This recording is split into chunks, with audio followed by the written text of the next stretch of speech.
अस्सलामुअलैकुम स्टूडेंट्स, मैं सैयदा मोमिना बुखारी हाजिर हूँ आपके सामने एक न्यू वीडियो के साथ। तो आज हम लोग जो हैं वो चैप्टर नंबर 9 की जो है वो एक्सरसाइज परफॉर्म करने जा रहे हैं। तो आप सबसे रिक्वेस्ट है कि आप अपनी बुक्स ओपन कर लें ताकि जो भी मैं एमसीक्यूज़ के ऑप्शंस आपको करेक्ट ऑप्शंस आपको मार्क करवाऊँ या फिर आंसर्स के क्वेश्चन के आंसर्स आप लोगों को मार्क करवाऊँ, आप लोग मेरे साथ मार्क किए जाएं और आपको स्टेटमेंट की भी समझ आ जाए। तो आप पेज नंबर 116 पे मूव करेंगे तो वो वहाँ पर हमारा क्वेश्चन नंबर 1 जो कि एमसीक्यूज़ का अवेलेबल है। मैं स्टेटमेंट रीड करूंगी और नेक्स्ट उसका जो करेक्ट आंसर होगा वो राइट डाउन करूंगी। आप लोग मुझे फॉलो करेंगे। ओके, स्टेटमेंट नंबर 1 जो है वो मैं रीड करने जा रही हूँ। A positively charge particles, positive charge particles को क्या कहा जाता है? तो उनको प्रोटॉन्स कहा जाता है, जो कि ऑप्शन बी है। नेक्स्ट मैं स्टेटमेंट नंबर 2 रीड करूंगी। A device that stores chemical energy and converts it into electric energy when connected in a circuit, so that device is called a battery or cell, जो कि आपकी option C है। Next आ जाए, a circuit that provides multiple paths to the current to flow is called the parallel circuit, option B. Next आप आ जाए fourth statement पे।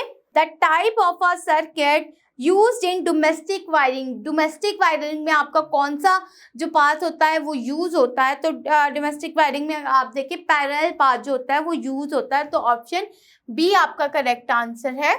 नेक्स्ट आ जाए फिफ्थ स्टेटमेंट पे। A device used to open or close an electric current, जो electric current होता है उसको ऑन और ऑफ करने के लिए क्या यूज होता है? तो उसको ऑन ऑफ करने के लिए स्विच यूज होता है, तो ऑप्शन सी आपका करेक्ट आंसर है।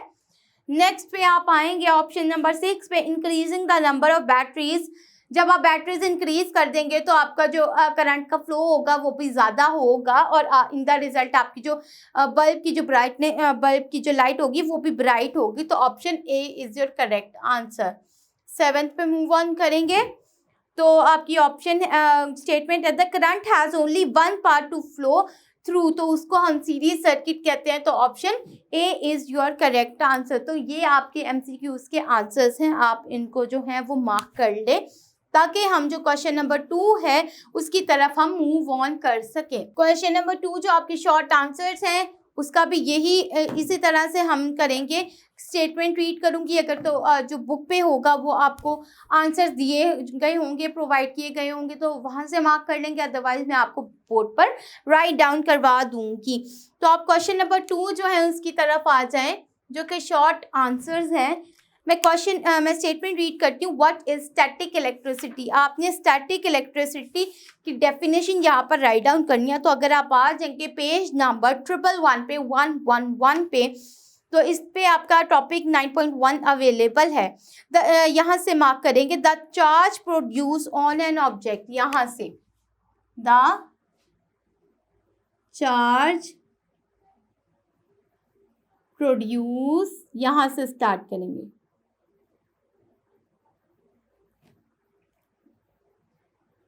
The charge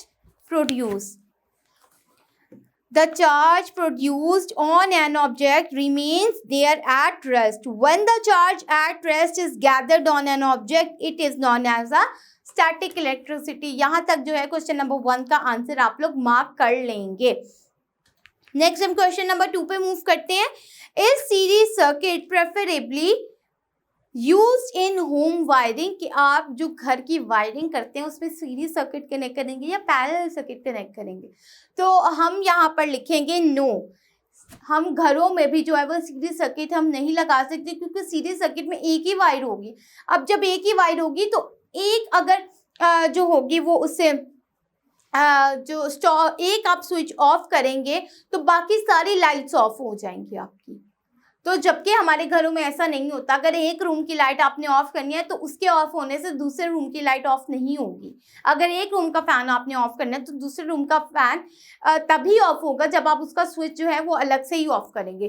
तो आप यहाँ पर नो का आंसर लिख सकते हैं। क्वेश्चन नंबर 3 की तरफ आते हैं, जो कि आपकी क्वेश्चन हैं राइट आंसर्स इन डिटेल, इसका मतलब ये जो है वो आपकी लॉन्ग क्वेश्चन है क्योंकि ये डिटेल में लिखने को आपको कहा गया है। तो सबसे पहले क्वेश्चन रीड करेंगे। Describe the factors that affect the brightness of the bulbs in series circuit. Series circuit में जो फैक्टर्स जो हैं वो डिपेंड करते हैं उनके बारे में आपने राइट डाउन करना है। तो अगर आप आ जाएंगे पेज नंबर 113 पे आ जाएंगे तो टॉपिक 9.2.2 जो कि टाइप्स ऑफ इलेक्ट्रिक सर्किट है, इसमें आपका लास्ट जहाँ पे सीरीज सर्किट लिखा हुआ है लास्ट लाइन यहाँ से आप स्टार्ट करेंगे। In a series circuit electric devices are connected one after the other across our source. यहाँ से आप स्टार्ट करेंगे और नेक्स्ट पेज तक आ जाएंगे और जो आपकी हेडिंग दी गई है ब्लू कलर में डिसएडवांटेजेस ऑफ सीरीज सर्किट, इससे पहले ऊपर तक जो है वो आप अपना आंसर मार्क करेंगे और ये उसमें लिखेंगे। नेक्स्ट आते हैं, describe the characteristics of parallel circuit. Parallel circuit की कैरेक्टरिस्टिक्स आपने लिखनी है। तो अगर आप आएंगे इसी के ही नीचे पेज नंबर 114 पे ही जहाँ पर पैरेलल सर्किट है की हेडिंग है, आपने यहाँ से स्टार्ट करने इन अ पैरेलल सर्किट टू और मोर इलेक्ट्रिक डिवाइसेस। यहाँ से लेकर आपने जो एप्लीकेशन ऑफ पैरेलल सर्किट आपका जो लिखा हुआ है हेडिंग, इसके ऊपर तक जो है आपका device will have a break in current flow, यहाँ तक आपने लिखना है। और इसमें ये जो सेकंड ब्लू वाली हेडिंग है advantages of parallel circuit over the series circuit, ये आपने नहीं लिखनी। ये आपका जो हो गया नेक्स्ट क्वेश्चन का भी आंसर हो गया। नेक्स्ट क्वेश्चन नंबर 3 रीड करूंगी। What is charge, how does it produce electricity. Charge क्या होता है और ये कैसे इलेक्ट्रिसिटी को जो है वो प्रोड्यूस करता है। चार्ज इज द, इसका आंसर जो है वो मैं आपको बोर्ड पे राइट डाउन करवाऊंगी कि what is charge. Charge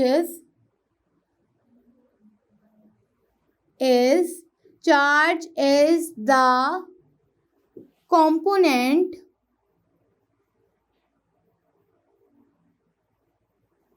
of an electricity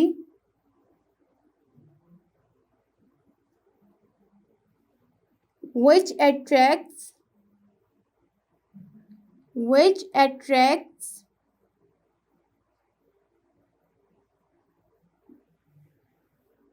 the other charge.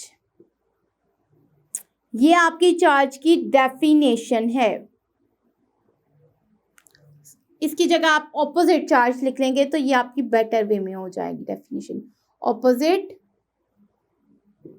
Charge. Okay, ये आपकी चार्ज की डेफिनेशन होगी। नेक्स्ट आपका इसी क्वेश्चन का सेकंड पार्ट है, how does it produce electricity.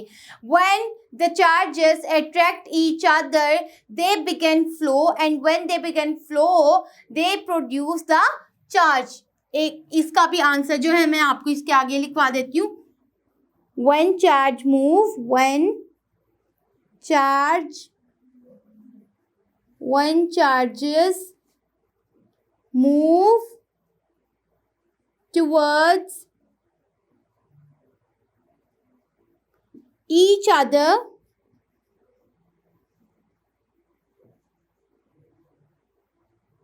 electricity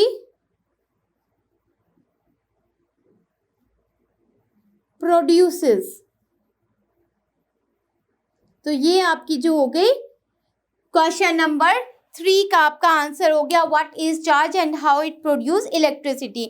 next आते हैं क्वेश्चन नंबर 4 की तरफ, explain the phenomena of lightning. Lightning जो होती है बिजली का कड़कना, आपने उसका जो पूरा जो एक प्रोसेस होता है उसके बारे में बताना है। तो ये आप आ जाएंगे पेज नंबर 111 पे, 111 पे आ जाएंगे और ये यहाँ पर आप जो स्टैटिक इलेक्ट्रिसिटी जो कि आपका टॉपिक नंबर 9.1 है, इसका जो सेकंड पैराग्राफ है, lightning is an example of static electricity when clouds. आप लोग यहाँ से इसकी सेकंड लाइन से स्टार्ट करेंगे जहाँ पर लिखा हुआ है व्हेन क्लाउड्स, यहाँ से स्टार्ट करेंगे। अच्छा, when clouds rub against the air, a huge charge is gathered on them When oppositely charged clouds approach or meet, a big spark is produced which is called lightning. ये 2 lines जो है इसके answer में आप लिखेंगे. Next आ जाते हैं question 9.4 constructed response questions. Constructed response questions basically आपके कॉन्सेप्चुअल क्वेश्चंस होते हैं कि जो भी आपने पूरे चैप्टर में रीड किया हुआ है आपने उसका इन क्वेश्चंस के आंसर अपने कॉन्सेप्ट से देने होते हैं. Okay, the electricity due two charges at rest is called static electricity. ये तो हमें पता है. Is it being mostly used in domestic wiring. तो स्टैटिक इलेक्ट्रिसिटी जो है वो डोमेस्टिक वायरिंग में यूज नहीं होती. स्टैटिक इलेक्ट्रिसिटी में जो है वो करंट इलेक्ट्रिसिटी जो होती है वो यूज की जाती है डोमेस्टिक लेवल पे. डोमेस्टिक वायरिंग जो होती है उसमें करंट इलेक्ट्रिसिटी को प्रोड्यूस किया जाता है, उसमें स्टैटिक इलेक्ट्रिसिटी जो होती है वो यूज नहीं होती. नेक्स्ट है how can it be produced. Static electricity को किस तरह से प्रोड्यूस किया जाता है. तो इसमें जो हमने शॉर्ट आंसर नंबर 1 किया था व्हाट इज स्टैटिक इलेक्ट्रिसिटी, तो उसकी डेफिनेशन ही आप लिख सकते हैं. नेक्स्ट आता है how can we make it useful in daily life. कि स्टैटिक इलेक्ट्रिसिटी को हम किस तरह से अपनी डेली लाइफ में यूज़ कर सकते हैं. कि कभी जैसे मैं आपको एग्जांपल आप लिख सकते हैं कि इलेक्ट्रिसिटी मतलब एनर्जी प्रोड्यूस करनी है. तो जब भी हम 2 रॉक्स होते हैं उनको आपस में रब करते हैं तो वो एक स्पार्क प्रोड्यूस करते हैं, एक एनर्जी प्रोड्यूस करते हैं जिसमें जो होते हैं पॉजिटिव और नेगेटिव चार्जेस होते हैं और वो भी इलेक्ट्रिसिटी की ही एक टाइप है. तो ये आप लोग एग्जाम्पल जो है वो इसमें लिख सकते हैं. ओके, नेक्स्ट आता है electric circuit is the path along which electric current flows. Sketch an open and closed circuit and differentiate between that two. आपने क्लोज सर्किट को और ओपन सर्किट को क्या करना है, यहाँ पर ड्रॉ करना है और उसके बारे में आपने डिफ्रेंशिएट उनको डिफरेंस बताना है कि ओपन सर्किट और क्लोज सर्किट क्या होता है. तो इसके लिए आप लोग आ जाएंगे पेज नंबर 113 पे आप लोग आ जाएंगे. जो आपकी ये figure 9.5 open and close circuit आपके दोनों बनाए गए हैं, आप लोग ये बना सकते हैं इसकी डायग्राम में. नेक्स्ट आप डिफरेंस बता देंगे वन द ओपन. जब आपका ओपन सर्किट होगा, जब ओपन सर्किट होगा तब वो स्विच ऑफ होगा और जब स्विच ऑफ होगा तो करंट फ्लो नहीं होगा. जबकि क्लोज सर्किट में आप देख सकते हैं कि जो बल्ब है वो ब्राइट है, इसका मतलब इलेक्ट्रिसिटी जो है वो फ्लो हो रही है. अच्छा, नेक्स्ट आप आ जाएंगे सेकेंड वाले पे. Electric circuit is the path along which electric. Okay, B part पे what are series and parallel circuit. तो सीरीज और पैरेलल सर्किट का आपने बताना है. यहाँ पर सीरीज सर्किट का जो पूरा पैराग्राफ एक गिवन है वो आप लिख देंगे और पैरेलल सर्किट का जो पूरा पैराग्राफ गिवन है वो आप लिख देंगे, जो आपने क्वेश्चन नंबर 9.3 में भी किया था. कैरेक्टरिस्टिक्स ऑफ सीरीज सर्किट और पैरेलल सर्किट में जो आपने लिखे थे पैराग्राफ सीरीज सर्किट के और पैरेलल सर्किट के, वही आप इसमें राइट डाउन कर देंगे.